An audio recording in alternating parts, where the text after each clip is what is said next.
Hey everybody, and welcome to our 13th book in our Summer 15 this year, and today we are discussing The Glass Castle by Jeannette Walls. As always, I will now show you my book cover from our last book, which was The Phantom of the Opera, which was a great book. I really like this cover. It's simple, straight to the point. It gets across everything that needed to get across, and I absolutely adore it. Now, The Glass Castle, I kind of have to preface with sort of a recommendation that it wasn't a great book. It had very dark themes, and that the people who had read it previously, some of them didn't even get through it.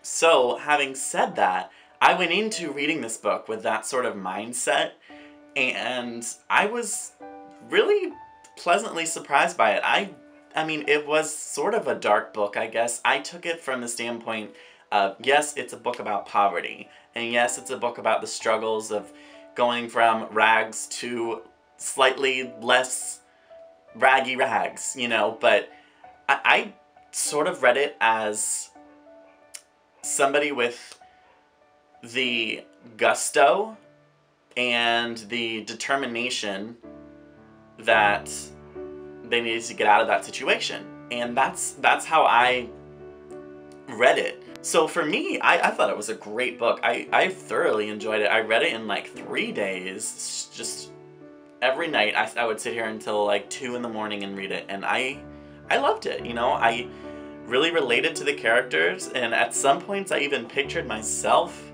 as her, which is really weird because she's a girl and she's got crazy curly red hair, but it sort of also inspires me, since I've been reading so many memoirs this summer, to kind of write one myself, which is, sounds weird, I know, but I've actually been thinking about writing sort of a comedy memoir, so I don't know. We'll see how it goes. I'll keep you guys posted because I would think I would enjoy doing that.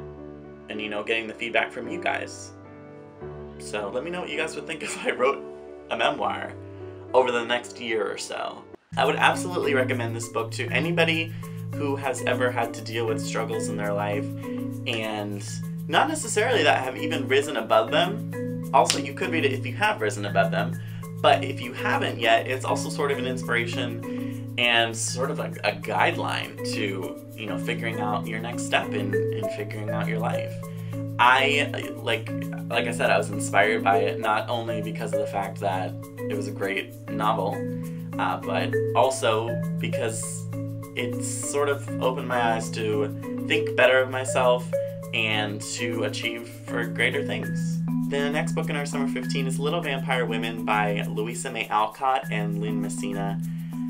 I'm about 4 chapters in, and I'm not sure if it's because I haven't read the original Little Women yet, but I kind of feel like I'm not understanding the story so much, but so far it's good. I'm reading it from a standpoint of never having read Little Women, so I mean, it's good. Plus there's vampires, so that's always a good thing. Alright, I'll see you guys in 7 days. I love you. Bye!